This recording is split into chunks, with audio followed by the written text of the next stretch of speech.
बिस्मिल्लाहिर्रहमानिर्रहीम। अस्सलाम वालेकुम नाज़रीन, प्रोग्राम आप देख रहे हैं 7 से 8 सना हाशमी के साथ। मुझे उम्मीद है कि आप तमाम लोग खैर खैरियत से होंगे। मोन्टाज में आपने मुलाहिजा कर ही लिया होगा कि सोशल मीडिया को कंट्रोल करने की बात हो रही थी, तो अब नया नोटिफिकेशन जो है वो भी सामने आ गया है। फहाश मवाद की तशहीर काबिल गिरफ्त जुर्म होगा। इसके अलावा फेक न्यूज़ जो है, जिस पर बड़ी डिबेट, बड़ी बात होती रही, आज एक मरतबा फिर दोहराया फवाद चौधरी साहब ने, वज़ीर इत्तलात व नशरियात हैं। उन्होंने कहा कि भाई मामला ये है कि अब पता ही नहीं चलता ना, खबर पहले तो लोग ढूंढते थे और उसको फैलाने में वक्त लगता था, लेकिन अब झूठी हो या सच्ची हो खबर फैल जाती है। फिर हमने देखा कि वजीर आईटी बड़े मुतहर्रिक हैं और वो कह रहे हैं कि भाई अब मामलात ये हो चुके हैं कि फेसबुक पर एक पोस्ट लगती है, ट्विटर पे एक ट्वीट कर दिया जाता है, या कोई भी यूट्यूबर, क्योंकि अब बड़ी तादाद में यूट्यूबर्स भी मौजूद हैं, वो कह रहे हैं कि वो आते हैं और अपनी मर्जी का जो भी इन अदर वर्ड्स मंजन होता है वो बेचकर चले जाते हैं। और दूसरे की कहीं ना कहीं इसमें बहुत हद तक न सिर्फ ये कि दिल आजारी होती है, बल्कि बहुत सारी ऐसी खबरें होती हैं जिससे बराह रास्त बिलवास्ता या बिलावास्ता दोनों तरीके से रियासत असरअंदाज होती है उस पर। तो इसको कंट्रोल करने के लिए क्या मैकेनिज्म तरतीब दिया गया है? ज़ाहिर है हुकूमत की इत्तेहादी है एमकेएम पाकिस्तान, वजीर आईटी भी उन्हीं के अमीनुल हक साहब, आज उनसे हमने जरा वक्त लिया है। दूसरी अहम तरीन बात यह है कि हमें यह भी पता चला है कि एमकेएम पाकिस्तान जो है वो पाकिस्तान तहरीक इंसाफ की जानिब से जो हुकूमती रवैया है उससे भी नाला है। तो कहाँ आगे लुक फॉरवर्ड करती है एमकेएम पाकिस्तान, जरा इस पर बात करेंगे। लेकिन एक और अहम तरीन मामला है जिस पर आज ही के शो में बात होगी, और वो ये है कि तर्जुमानों की एक लंबी फहरिस्त है पंजाब हुकूमत में, जो कि ज़ाहिर है बदलते रहते हैं, आते रहते हैं, जाते रहते हैं। लेकिन इन तर्जुमानों में अभी तक जो बात सामने आ रही है वो ये कि ज़ाहिर अगर हम फयाजुल हसन चौहान साहब की बात करें या फिरदौस आशिक एवान साहबा की बात करें तो वो आए 2-2 बार, 3-3 बार और फिर चले गए। लेकिन अब हसन खावर साहब को जो है ये जिम्मेदारी सौंपी गई है कि वो पंजाब की तर्जुमानी करेंगे। कैसी तर्जुमानी कर सकते हैं? क्योंकि आज जब 2 दिन से ये खबर बहरहाल गर्दिश में थी कि पंजाब के वज़रा के लिए करोड़ों रुपए मालियत की गाड़ियां आ रही हैं, ये वजीर इस्तेमाल करेंगे। ये क्या वही वजीर हैं जो तब्दीली का नारा लगा रहे थे, जो कि सारे कह रहे थे कि गवर्नर हाउस और चीफ मिनिस्टर हाउस जो हैं वो अवाम पाकिस्तान के लिए खोल दिए जाएंगे, वजीर आजम हाउस खुला होगा?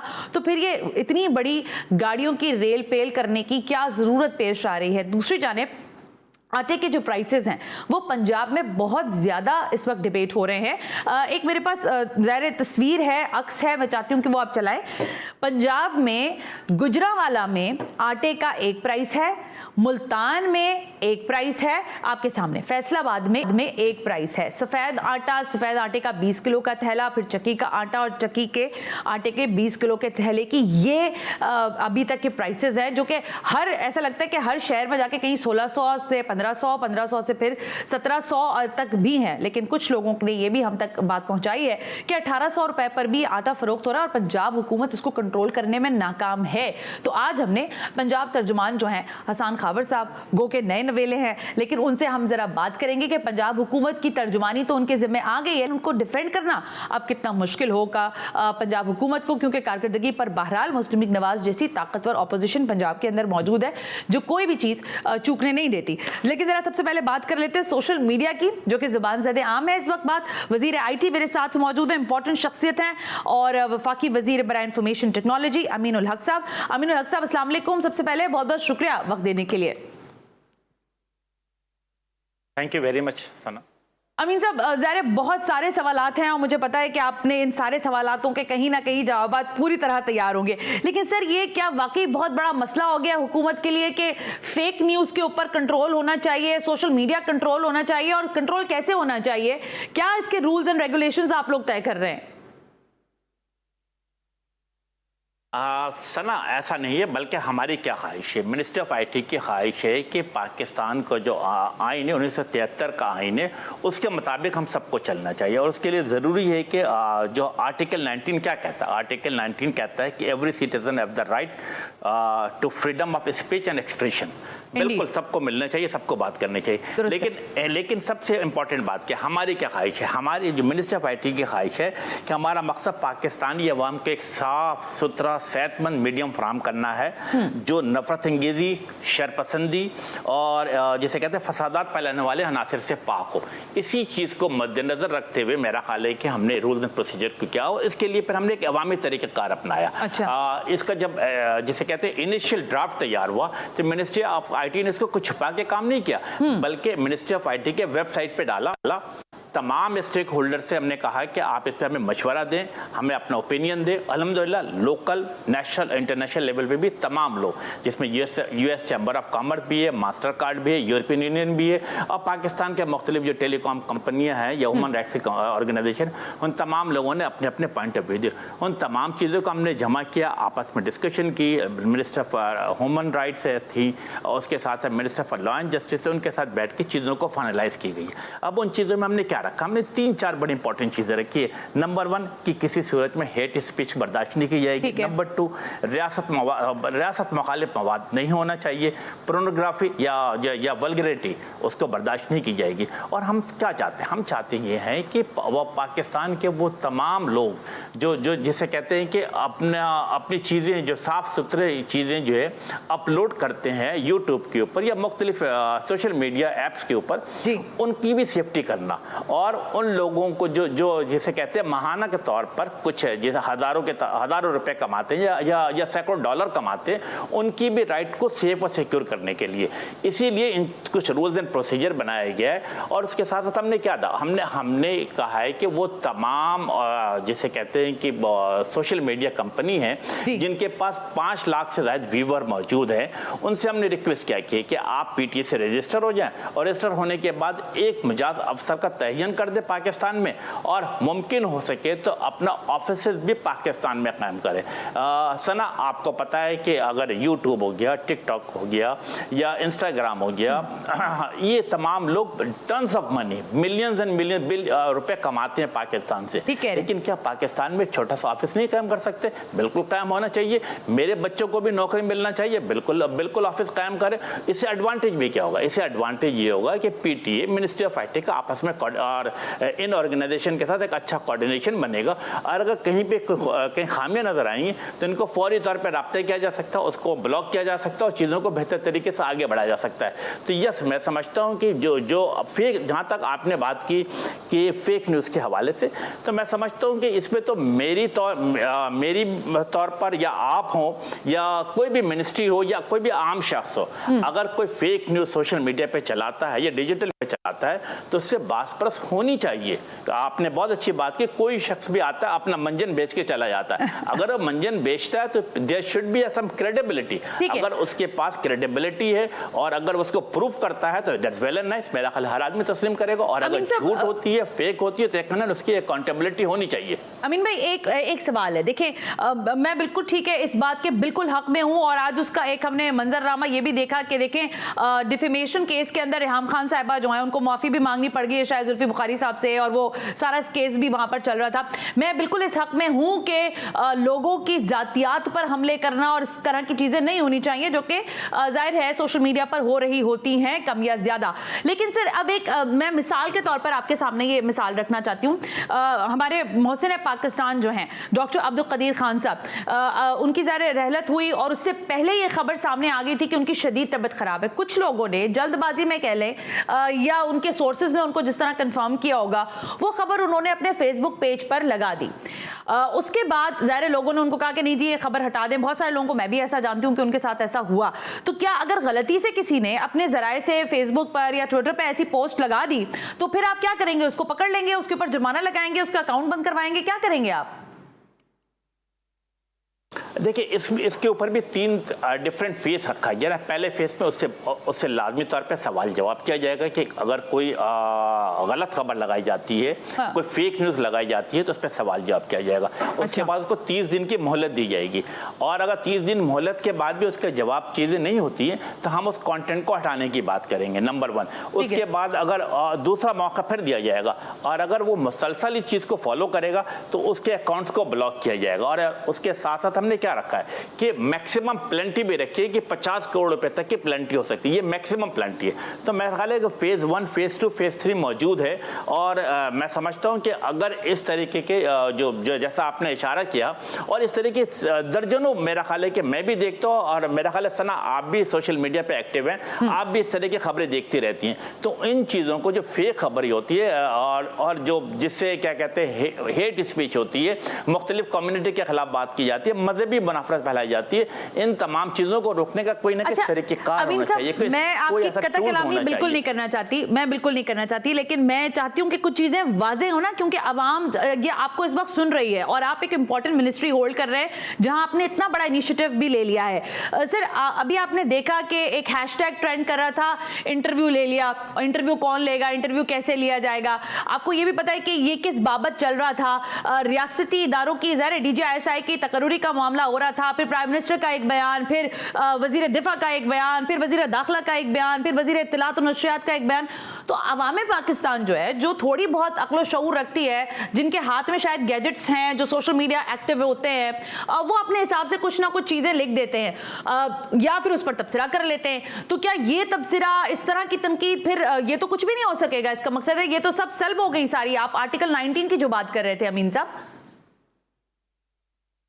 नहीं, मैं आपको अर्ज कर देता हूँ, मेरा ख्याल है कि सियासी मामला तो बिल्कुल बात करें, हालात हजरा पे गुफ्तगू करना है बिल्कुल करें, पॉलिटिक्स पे करना है बिल्कुल करें, स्पोर्ट्स पे करें बिल्कुल करें, लेकिन 3-4 चीज़ों पे मेरा ख्याल है कि आर्टिकल 19 जो पाकिस्तान का कॉन्स्टिट्यूशन है 1973 का, वो भी पाबंदी लगाता। वो क्या कहता है, ग्लोरी ऑफ इस्लाम के हवाले से गुफ्तगू नहीं की जा सकती है, integrity and security of Pakistan के हवाले से मेरा ख्याल है कोई मौलिक किस्म की गुफ्तगू नहीं की जा सकती। इसी तरीके से डिफेंस ऑफ पाकिस्तान के हवाले से कोई झूठी खबरें नहीं फैलाई जा सकती हैं। तो हमने ये 3-4-5 चीजें रखी हैं सना, उनके ऊपर पकड़ होगी। और मैं समझता हूं कि अगर झूठ किस्म की खबरें चलाई जाती हैं तो मेरा ख्याल है कि यकीनन इस पर पकड़ होनी चाहिए। एक मिनट अमीन भाई, एक मिनट रुकिए ना, अमीन भाई एक मिनट रुक जाए। अब झूठी सच्ची खबर आपने की ना, मैं मान रही हूँ, वहां तक बात मैं बिल्कुल समझ आ रही है और मेरे देखने वालों को भी समझ आ रही होगी। लेकिन मैं ये कह रही हूँ कि एक डिबेट चल रही है ना कि भाई DGISI की तैनाती हो रही है नहीं हो रही है। फॉर एग्जाम्पल मैं ले रही हूँ क्योंकि अभी ये डिबेट चल रही है, इसलिए मैं इसका बार बार तस्करा कर रही हूं। अब इस पर अगर मैंने कमेंट कर दिया, मेरे अलावा ABCD जिस किसी ने भी कर दिया, या हमने अपने YouTube पर कोई तज्जिया दे दिया, तो आप तो धर लेंगे और 50 करोड़ का जुर्माना भी लगा देंगे मैक्सिमम। हाँ, नहीं, ट्रस्ट भी मेरा ख्याल है कि अगर गुड इंटेंशन के साथ मेरा ख्याल है कि बातचीत हो रही होगी, और मैं समझता हूँ कि जब गुड इंटेंशन के साथ गुफ्तगू हो रही होगी तो मैं समझता हूँ कि कोई भी गलत किस्म की गुफ्तगू नहीं होती होगी फिर। और डेफिनेटली इन तमाम चीज़ों का एक प्रोसेस है, बैकग्राउंड भी चेक किया जाता है, उसके बाद इसको इंटेंशंस की डेफिनेशन कौन करेगा अमीन भाई? इंटेंशंस की डेफिनेशन क्या होगी? देखिए सना, आप जिस तरफ मुझे लेके जाना चाह रही हैं, मैं आपकी बात समझ रहा हूँ, ठीक है ना, लेकिन डेफिनेटली मेरा ख्याल है कि उन तमाम चीज़ों को एक साफ सुथरे माहौल में और एक गुड इंटेंशन के साथ देखा जाएगा। और अगर कोई मसलसल क्राइम से मेरे मुराद है कि एक ही चीज़ों को बार बार आगे बढ़ा रहा होगा, तो डेफिनेटली उनकी पकड़ भी होगी, उनके कंटेंट को ब्लॉक भी किया जाएगा, उनको डिसलॉन्च भी किया जाएगा सोशल मीडिया ऐप्स के साथ, और उन पर जुर्माना भी किया जाएगा। Fair enough. अमीनुल हक साहब, ये हुकूमत अपने इत्तेहादियों को एतमाद में क्यों नहीं लेती? आपने सारे अपने सेनेटर्स को, अरकान असेंबली को बुला लिया, तो क्या इसमें फरूक नसीम साहब आए थे या नहीं आए थे वो? सना, असल में अगेन बड़ी अच्छी बात आपने की थी कि फेक खबर। मेरा ख्याल है कि सुबह कैबिनेट की मीटिंग थी, और कैबिनेट की मीटिंग में आपके इल्म में है कि जो MKM की पॉलिसी होती है, वो पॉलिसी बयान हमने रखा था, और हमने 2 चीज़ें रखी थी। एक, हमने मुतालबा किया था डॉक्टर अब्दुल कदीर खान साहब के हवाले से कि कोई बिल्डिंग, कोई एयरपोर्ट को शहर उनके नाम से मंसूब किया जाए, और दूसरी हमने बात की थी इलेक्शन रिफॉर्म के हवाले से कि उस पर MKM के एतमाद में लिए। और ये तमाम चीज़ें मेरा ख्याल आपके चैनल पर भी चलती रही थी। लेकिन अनफॉर्चुनेटली क्या हुआ, उसके 2 घंटे या 2.5 या 3 घंटे के बाद कुछ खबरें चली कि MKM जो अपने अरकान कौमी असेंबली और सेनेटर्स को, वुज़रा को कराची बुला रहा है, और गालिबन की राब्ता कमेटी की अहम मीटिंग होने जा रही है। ऐसा नहीं था। आपने देखा कि उसके नेक्स्ट डे मेरा ख्याल है कि मैं खुद एक डेलीगेशन लेकर के कदीर खान साहब के घर पे भी गया, और उनके कब्र पे हाजिरी भी थी। तो इसका मतलब ऐसी खबर थी नहीं। लेकिन आपको पता है कि समहाउ कुछ चीज़ों को हाइप क्रिएट की जाती है, और यकीनन ये जो हाइप क्रिएट की गई है, it is very much interconnected with fake news. जो DGISI की तकर्रुर इसके साथ कनेक्टेड था। मैं समझता हूं कि हमने इसको तरदीद भी की थी और कहा था ऐसे कोई चीज नहीं है। Well thank you very much Amin ul Haq हमारी साहब। कुछ चीजें हैं वफाक के साथ, नहीं सना एक मिनट, हमारी वफाक के साथ बिल्कुल है। हम क्या कहते हैं कि अर्बन डेवलपमेंट पैकेज के हवाले से काम की रफ्तार को तेज किया जाए, कराची हैदराबाद को उसको और ज्यादा अमीन भाई, मेरा दिल तो चाह रहा है कि 1 घंटे में सिर्फ आपसे बात करूं, 1 घंटे आपसे बात करूं। इतने नफीस इत्तेहादी 3.5 साल में बल्दियाती इलेक्शन अनाउंस नहीं करवा सके। अमीन भाई आप कैसी बात कर रहे हैं? ये तो बहुत, ये मतलब बड़ी चैलेंजिंग सिचुएशन है। ये फेडरल गवर्नमेंट की जिम्मेदारी नहीं है। तो सर आप दबाव डालते, वो कम से कम पंजाब में करते तो सिंध वाले कर लेते। अमीन भाई अगर वो पंजाब में इनिशिएट करते, केपी में इनिशिएट करते तो शायद सिंध वालों को बात करने पे हक जाने पाते। सना आपके प्रोग्राम में पिछली दफा ही बैठा था, हमने कहा था सेंसस करा के दम लेना, और आपने देखा कि फेडरल कैबिनेट से इसको अप्रूव कराया गया। कराची के अवाम का एक बड़ा मुतालबा था कि उनको गिना जाए, और इंशाल्लाह ताला आप देखेंगे ये डिजिटल सेंसस होने जा रहा है। कराची के हैदराबाद के अवाम को मुकम्मल तौर पर गिना जाएगा, इंसाफ किया जाएगा, आज़ादाना, मुनसिफाना और शफाफ तरीके से हमारी ख्वाहिश होगी कि सेंसस का इनेकाद किया जाए। Let's see. Thank you so much Amin ul Haq भाई, बहुत बहुत शुक्रिया। वफाकी वजीर by information technology Amin ul Haq साहब हमसे बात कर रहे थे। ब्रेक लेने का कहा जा रहा है, ब्रेक से वापस आते हैं तो तर्जुमान पंजाब हुकूमत से भी बात कर लेते हैं कि पंजाब हुकूमत इस वक्त कहां खड़ी है और क्या उसके लिए तर्जुमानी करना उनके लिए मुश्किल है या नहीं। Right after this break, you watching 7 से 8।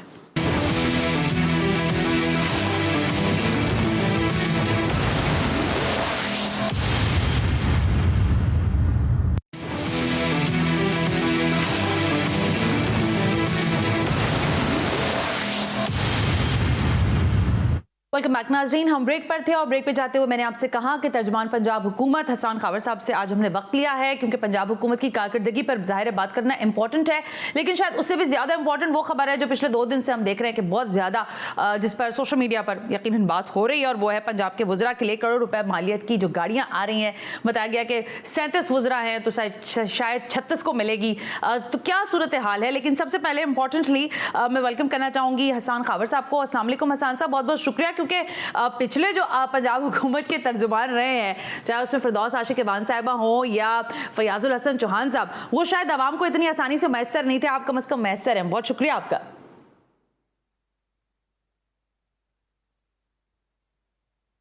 जी बिल्कुल जी, बहुत शुक्रिया अपने प्रोग्राम में मुझे मदऊ करने का। थैंक यू हसन साहब। जरा गुफ्तगू का आगाज कर लेते हैं उसी खबर से जिसके बारे में आज आपने प्रेस कॉन्फ्रेंस भी की। फरमाइएगा कि ये क्या जरूरत पड़ गई है पंजाब हुकूमत को? आपकी हुकूमत तो दावा करती थी कि chief minister house, governor house सब आवाम के हैं, उल्टा आप गाड़ियां खरीद रहे हैं, वो भी 36 या 37 वज़रा के लिए, क्यों? अच्छा सर, इसकी आपको मैं थोड़ी तफसील बता दूं। मैंने आज इसके ऊपर एक प्रेस कॉन्फ्रेंस भी की थी। देखिए 2018 में जब पाकिस्तान तहरीक इंसाफ की हुकूमत पंजाब में आई थी तो उस वक़्त वज़ीर आला सेक्रेटेरिएट के ज़ेर इस्तेमाल 173 गाड़ियाँ थीं, ठीक है, 173, ठीक है। हमने देखा कि उसके अंदर बहुत फजूल खर्ची भी थी, बेतहाशा इस्तेमाल हो रही थी। हमने उस पूल को बहुत रिड्यूस करके 110 पे ले आए। अच्छा, ये 110 वो गाड़ियाँ थी जो जिसके अंदर सरकारी अफसरान की गाड़ियाँ भी हैं, एहलकारों की भी हैं, सीएम के स्टाफ की भी हैं। ये सारे मैं आपको पूरे सेक्रेटेरिएट का बता रहा हूँ, सीएम सेक्रेटेरिएट का। ओके। अच्छा, हमने कोई एक गाड़ी भी पिछले 3 साल में नहीं खरीदी और पुरानी गाड़ियों को ही हम इस्तेमाल में ला रहे थे। अब हुआ ये है कि पिछले 3 साल में क्योंकि वो गाड़ियाँ बहुत चलती हैं, बहुत ज़्यादा यूज़ हो रही हैं, उसकी मेंटेनेंस में बहुत ज़्यादा खर्चा आ रहा है, तो ये एक प्रपोजल सर्विसेज डिपार्टमेंट की तरफ से आया कि जी ये अब जो कॉस्ट बेनिफिट एनालिसिस है उसमें ये बेहतर है कि आप नई गाड़ियां लें ताकि सरकार का फ़ायदा हो। आप मेंटेनेंस पे, पुरानी गाड़ियों पे खर्चा बढ़ता जा रहा है। और ये आया था जून में, तो 22 जून को ये जो फैसला था या ये काबीना के आगे पेश हुआ था और 22 जून को काबीना ने इसकी अप्रूवल दी थी 46 गाड़ियों की, लेकिन आज तक वो अभी तक गाड़ियां आई नहीं है पंजाब हुकूमत के पास। अच्छा। और ये 3 साल में पहली परचेज होने जा रही है। पिछली हुकूमत के दौर में अगर आप देखें तो उन्होंने 120 के करीब गाड़ियां नई खरीदी थी और जो पिछली चली आ रही थी वो तो जाहिर है कि वो इस्तेमाल कर रहे थे। तो मेरे ख्याल में कि इस स्टेप को थोड़ा सा अप्रिशिएट करना चाहिए। अच्छा। पाकिस्तान तहरीक इंसाफ का, इमरान खान साहब का, वज़ीर आला साहब का ऑस्टेरिटी के ऊपर बहुत फोकस है और हम ये फैसला और ये कदम सिर्फ तभी लेते हैं जब बहुत ज़रूरत हो, और अभी तक अल्लाह के फजल से 3 साल में नहीं लिया था ये। ठीक है खबर साहब, ये फरमाइएगा फिर कि ये ज़ाहिर पंजाब हुकूमत की परफॉर्मेंस आप कह रहे हैं कि अच्छी है और हमने अभी तक इतने इस तरह के इनिशिएटिव्स नहीं लिए, मजबूरन आप कह रहे हैं कि सर्विसेज डिपार्टमेंट की जानिब से आप तक ये दरख्वास्त आई। सर ये तर्जुमानों की तब्दीली जो है, क्या पंजाब हुकूमत की परफॉर्मेंस बदल सकेगी? क्योंकि उस्मान बुज़दार साहब की परफॉर्मेंस बड़ी क्वेश्चनेबल होती जा रही है। हसन खबर साहब देखिए सना, बात यह है कि हमने जहाँ पे हम खड़े हैं हमने माजी पे नहीं देखना, हमने मुस्तकबिल की तरफ देखना है और हमने आज की डेट में देखना है। और आज की डेट में मैं ये समझता हूँ कि एक परसेप्शन मीडिया के अंदर ये ज़रूर है कि कहीं ना कहीं परफॉर्मेंस के अंदर कमी बेशी है। अच्छा। जब मैं सरकारी डिपार्टमेंट्स को देखता हूँ, उनका परफॉर्मेंस रिव्यू करता हूँ, एनुअल डेवलपमेंट प्रोग्राम का रिव्यू देखता हूँ, तो मैं ये देखता हूँ कि बेतहाशा काम किया है, बेतहाशा काम हो रहे हैं। अच्छा। और तारीखी और रिकॉर्ड काम हो रहे हैं। मैं समझता हूँ कि मेरी इस ओहदे पे ये जिम्मेदारी है और ये मेरा फ़र्ज़ है और ये मेरी ऑब्लिगेशन है, ना सिर्फ पाकिस्तान तहरीक इंसाफ को, ना सिर्फ हुकूमत को, बल्कि आवाम को, कि उनका पैसा जिस काम पे लगा है उस काम को मैं आवाम के सामने लाऊं, उसके आगे पेश करूं, उसके बाद वो अपनी आरा जो है वो खुद बनाएं। लेकिन ये मैं समझता हूँ मेरा फ़र्ज़ है और मैं मुस्तकबिल की तरफ देख रहा हूँ। हम माजी को छोड़ देते हैं और कल की बात करेंगे इंशाअल्लाह। ठीक है, ये नहीं पिछले तर्जुमानों की आप कह रहे हैं बात ना करें, आपकी बात कर ली जाए। ठीक है सर, ये आटे की कीमत पे जरा मुझे फरमाइएगा। आटे की कीमत, अभी मैंने अपने इंट्रो में कहा कि मुल्तान से लेकर गुजरांवाला और गुजरांवाला से फैसलाबाद और फैसलाबाद से पूरा पंजाब जो है, ये हर शहर में 1600, 1700, 1800, 1500 ये तब्दीली क्यों हो रही है? आपकी प्राइस कंट्रोल अथॉरिटी जो है वो भी कंट्रोल करने में नाकाम रही, उसके जो लोग थे वो भी छोड़ छोड़ कर चले गए। ये क्या मसला पैदा हो रहा है? पंजाब में आटा है नहीं या फिर ये जखीरा अंदोज जो हैं वो आपके साथ हाथ कर रहे हैं? अच्छा देखें, आटे की बात का तो मैं आपको ज़रा तफसीलन जवाब देता हूँ, लेकिन आपने पहले जो मुस्लिम लीग नून का हवाला किया, मैं 1 मिनट सिर्फ उस पर ले लूँ। हाँ, वो तनकीद आप पे कर रहे हैं मुस्लिम लीग नवाज वाले। हाँ, उस पे कान ना धरें। वो शोर गोल इसलिए है कि वो अपने किए छुपाने के लिए है। हाँ। मैं महंगाई पे सियासी बयान नहीं देना चाहता क्योंकि ये लोगों के लिए एक बड़ा ज़रूरी टॉपिक है, मैं उस पर आता हूँ। लेकिन मुस्लिम लीग नून के तो आप मन घड़त किस्से छोड़ दें। अब मैं आपको आटे की बात बताता हूँ। ठीक है, देखिए आटे का जो हमारा मसला है ना सना, पंजाब का वो मसला है कि पंजाब पाकिस्तान में बड़ा भाई है। ये बड़ा भाई होने का हम किरदार अदा कर रहे हैं। आपको पता है कि पंजाब के पास इस वक्त 3.7 मिलियन टन गंदम पड़ी है। हम रोज़ की 16 से 18 हज़ार टन गंदम रिलीज़ कर रहे हैं। लाहौर के अंदर सरकारी आटा, मैं चक्की के आटे की बात नहीं कर रहा, सरकारी आटा आज भी 1100 रुपये के ऊपर मिल रहा है।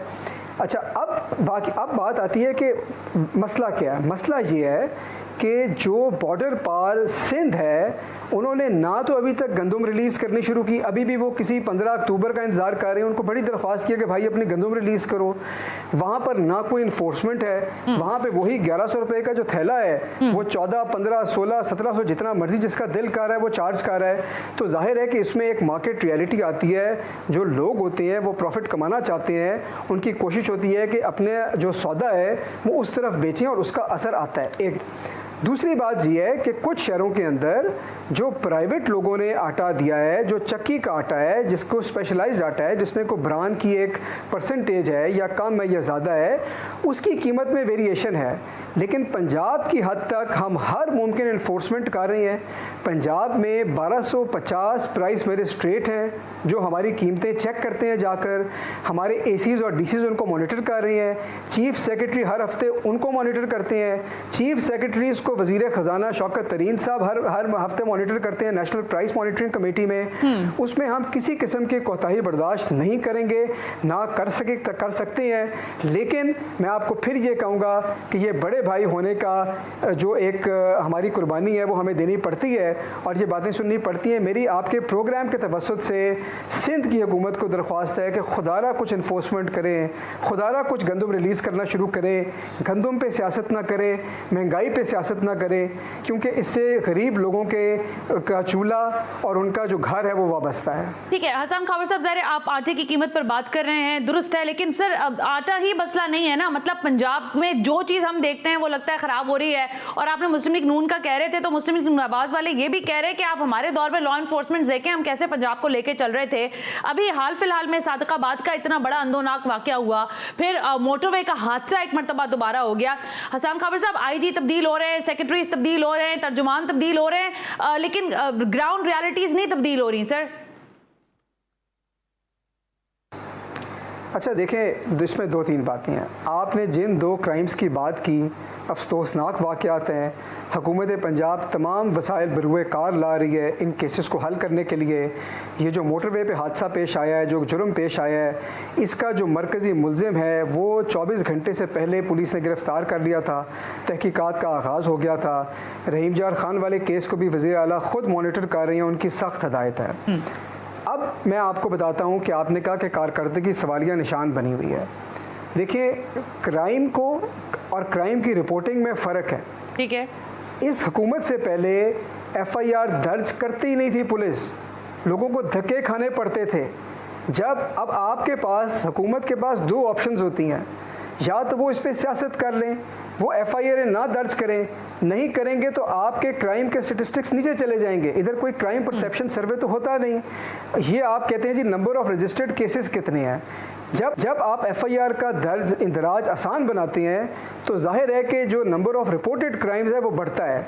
हमारी हुकूमत में क्राइम्स की रिपोर्टिंग भी बढ़ी है, FIR का इंदराज भी आसान बनाया गया है, और लॉ एंड ऑर्डर की सिचुएशन जनरली बेहतर है पंजाब में, पहले से बहुत बेहतर हुई है। आपको पता है, पहले पिछली हुकूमत की कारकर्दगी एक तरफ थी, उस वक्त जो मुल्क के अंदरूनी बैरूनी हालात थे वो भी थे, तो अब माशाल्लाह लॉ एंड ऑर्डर की कंडीशन बेहतर है। एक फ़र्क और आया है कि मीडिया का रोल बड़ा पॉजिटिव है कि वो इन केसेस को हाईलाइट करता है ताकि सोसाइटी को सेंसिटाइज करे, गवर्नमेंट को सेंसिटाइज करे। तो मीडिया जब ये सेंसिटाइज करता है तो जाहिर है कि ये केसेस हाई प्रोफाइल बनते हैं और बनने चाहिए। लेकिन इसका मतलब ये नहीं है कि क्राइम्स बढ़ रही हैं या पुलिस की कारकर्दगी पे कोई सवालिया निशान है। हैविंग सेड दैट, अगर हमें लगा कि हमारी किसी एजेंसी में अगर पुलिस की तरफ से किसी किस्म की कोई कोताही है तो हम सख्त एक्शन लेंगे। और आपने देखा कि ये 1 मिनट नहीं लगाते कारकर्दगी पे अफसर ट्रांसफ़र करते हुए। आपने खुद कहा कि जी IGP ट्रांसफ़र हुए और भी लोग ट्रांसफ़र हुए। क्यों ट्रांसफ़र होते हैं? ट्रांसफ़र तभी होता है ना जब किसकी कारकर्दगी ठीक नहीं होती। तो इस हुकूमत की टॉलरेंस जो है नॉन परफॉर्मेंस की तरफ ज़ीरो है। लेकिन मेरी दरख्वास्त ये है कि ये जो नैरेटिव है ना, अगर हम नॉन परफॉर्मेंस को नहीं टॉलरेट करेंगे तो लोग ट्रांसफ़र होंगे। जब लोग ट्रांसफ़र होते हैं तो आप कहते हैं जी लोग बड़ी जल्दी ट्रांसफ़र हो रहे हैं। ना इस पर चैन ना उस पर चैन। हसन खावर साहब, आई गॉट योर आंसर। नहीं, इनको आप ट्रांसफ़र नहीं कर रहे। I got your answer sir. मुझे एक ब्रेक कहा जा रहा है, ब्रेक से वापस ब्रेक से वापस आ रही हूँ हसन साहब। तो सुप्रीम कोर्ट ने भी एक हुक्म दे दिया आपके लिए, फिर आपने एक हुक्म सादर कर दिया सोशल मीडिया के हवाले से। जरा इस पर डिबेट करते हैं right after this break. You watching 7 से 8।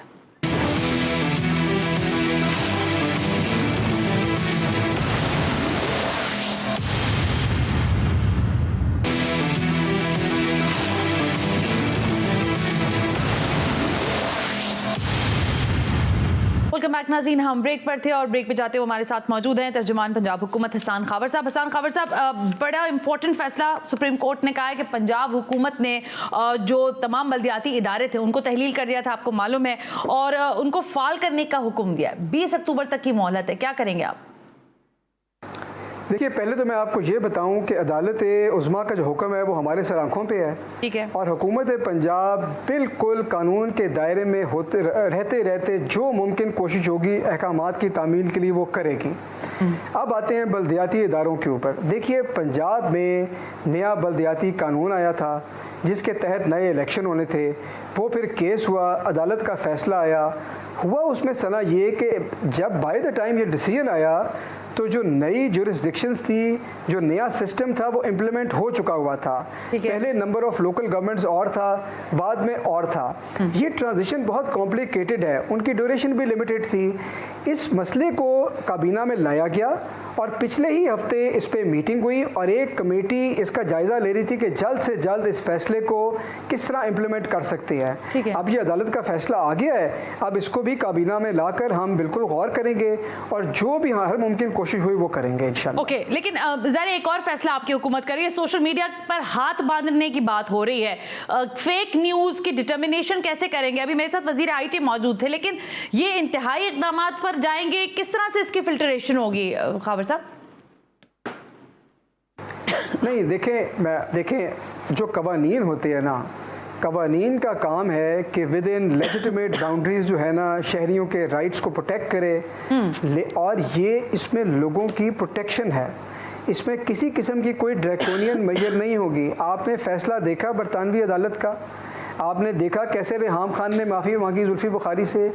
ये होती हैं लॉ अबाइडिंग स्टेट्स, जहाँ पर आप किसी के खिलाफ कोई बहतान नहीं लगा सकते, आप इल्ज़ाम तराशी नहीं कर सकते, आप लोगों की इज्जतों से नहीं खेल सकते। हमने तो सना पाकिस्तान में मजाक बनाया हुआ है। हमारा जिसका दिल करता है हम उसकी पगड़ी उछालते हैं, हमारा दिल करता है हम ट्विटर को उठाते हैं और जिसके मर्जी बारे में जो मर्जी कह देते हैं, कोई पूछताछ नहीं है। मेरे ख्याल में उसको तब्दील होना चाहिए, विद इन लिमिट्स तब्दील होना चाहिए। आई थिंक तब्दील होना चाहिए, आई एग्री ऑन दैट, लेकिन कैसे होना चाहिए शायद ये इंपॉर्टेंट है। हसन साहब, इस पर मैं बात करना चाहती हूँ, लेकिन आपके नाकदीन जो है, पिछले दिनों हम देख रहे हैं जादू टोना और फलाना और धमाका सारा कुछ जो है सोशल मीडिया पर ट्रेंड करता रहा। हसन साहब, तो क्या वाकई पंजाब हुकूमत और आपकी हुकूमत जो है इस सारी सिचुएशन में है कि कुछ जो बात कही जा रही है जादू टोने वाली, और उससे रिलेट करते हैं कि आप अपनी परफॉर्मेंस को? देखिए सरा, मैं समझता हूँ कि हमारी बहुत बदकिस्मती है, बहुत बदकिस्मती है कि इस्लामिक रिपब्लिक ऑफ पाकिस्तान में जी सर, हमारा मुल्क जो कि इस्लाम के नाम पे लिया गया, जहाँ पे आज भी आप देख रही हैं कि अशरा रहमतुल्लिल आलमीन कैसे मनाया जा रहा है, वहाँ पे किसी के मजहबी अकायद और मजहबी अकीदत का अगर कोई मजाक उड़ाए तो मेरे ख्याल में इससे बड़ी बदकिस्मती की कोई बात नहीं हो सकती, इससे बड़ा नीच कोई कमेंट नहीं हो सकता। ये एक ऐसी बात है कि ये तो इसका तो मेरिट ही नहीं करता इसका कोई रिस्पांस। आप मुझे बताएं कि ये कोई करने वाली बात है? हाँ। हम किसी के मजहबी अकीदत का इस मुल्क में मजाक उड़ाएंगे, इस्लाम से अकीदत का मजाक उड़ाएंगे? अब ये हमने दिन देखना था। आप कह रहे हैं कि इसका रिस्पॉन्ड ही नहीं बनता ना, मतलब ये इस पे तो रिस्पॉन्ड ही नहीं करना चाहिए। ठीक है, जादू टोना हुकूमत, मैंने नहीं कहा कि ज़ाहिर है मरियम बीबी उस दिन बात कर रही थी प्रेसर में, तो बात उन्होंने की थी इसलिए मैंने सवाल कर लिया। लेकिन सर शहबाज शरीफ साहब कह रहे हैं कि हमारे दौर में डेंगू आया था ना तो हमने डेंगू को मार भगाया था। आप जरा पंजाब हुकूमत के तर्जुमानों से पूछ लें या पंजाब हुकूमत से पूछ लें कि ये डेंगू के मामले पर क्या कर रहे हैं, मां सिवाय इसके कि सिर्फ बयानात दे रहे हैं और लोग वहां पर बिस्तरों पे भरते जा रहे हैं डेंगू के। तो वो कह रहे हैं हमारे दौर में और इनके दौर में बहुत फर्क है। देखें, ओके, डेंगू के केसेस बढ़ रहे हैं पूरी दुनिया में। जहां जहां डेंगू का मसला है वहां पे कोविड की वजह से WHO ने भी कहा कि जी हेल्थ मशीनरीज भी स्ट्रेंड है, लेकिन उसके बावजूद लाहौर के अंदर, पंजाब के अंदर हमारी टीमें काम कर रही हैं। हमारी अब मसला ये है कि हमने धुआं मार पॉलिसी ख़त्म कर दिया है। हम सड़क पे जो कैन है वो बड़े बड़े लेके लोगों के घरों में धुआं नहीं मारते। डॉक्टर कहते हैं लोगों को सांस की बीमारियां लगती हैं इससे, इसका नुकसान ज़्यादा, फ़ायदा कम है, खुदा के लिए बंद करें। हमने उसको बंद कराया है। हम घरों के अंदर इंडोर रेजिड्यूल स्प्रे कर रहे हैं, हम आउटडोर्स में सिर्फ वहाँ स्प्रे करते हैं जहाँ एक ख़ास तरह का लार्वा हो। तो ये नैरेटिव को थोड़ा सा चेंज करना होगा। हम हर मुमकिन कोशिश कर रहे हैं लोगों की मुश्किल दूर करने के लिए। मुश्किल दूर कर रहे हैं और आप कह रहे हैं हमने धुआंधार पॉलिसी जो थी वो रोक दी है कि धुआं नहीं मार रहे। आप घरों में जाकर आप कह रहे हैं कि आप पूरी तरह कार्रवाइयां कर रहे हैं। लेकिन सर आखिरी सवाल, क्योंकि वक्त बिल्कुल मेरे पास खत्म हो गया है, महंगाई जिसका एडमिट आपने किया, परफॉर्मेंस जिसको आप एडमिट कर रहे हैं, इस सब के साथ क्या बल्दियाती इंतखाबात या जो आज वजीर आजम ने कहा कि जनरल इलेक्शंस की तैयारी, इसमें आपको अगली बारी वोट पड़ेगा कि बस थैंक यू वेरी मच करेंगे आप अवाम से? नहीं, मुश्किल क्यों होगा? जब लोगों को, क्यों आप पाकिस्तानी अवाम बेवकूफ़ समझते हैं? आप जब हम अपनी परफॉर्मेंस लेके आएंगे, जब हम लोगों को बताएंगे हम क्या करें, तो क्यों नहीं वोट देंगे? पाकिस्तानी अवाम तब्दीली चाहती है, वो काम चाहते हैं। आपका क्या ख्याल है कि वो वापस उस निज़ाम में जाना चाहते हैं जहाँ पे कर्ज़ों के बोझ चढ़े, जहाँ पे एक ख़ानदान की हुकूमत हो, जहाँ पे आम आदमी का गवर्नमेंट में कोई लेना देना ना हो? क्यों लोग उनको वोट देंगे? मेरी तो समझ से बाला तर है। इंशाल्लाह पाकिस्तान तहरीक इंसाफ की हुकूमत बल्दियाती इंतखाबात में भी जीतेगी, नेशनल इंतखाबात में भी जीतेगी, उससे अगली दफ़ा भी जीतती रहेगी और जीतती रहेगी इंशाल्लाह, जीतती रहेगी। हसन खावर साहब, थैंक यू वेरी मच कि आपने अपना कीमती वक्त दिया। बहुत बहुत शुक्रिया हमसे बात करने के लिए। आज के प्रोग्राम से सना हाशमी को इजाजत दीजिए। अल्लाह हाफिज।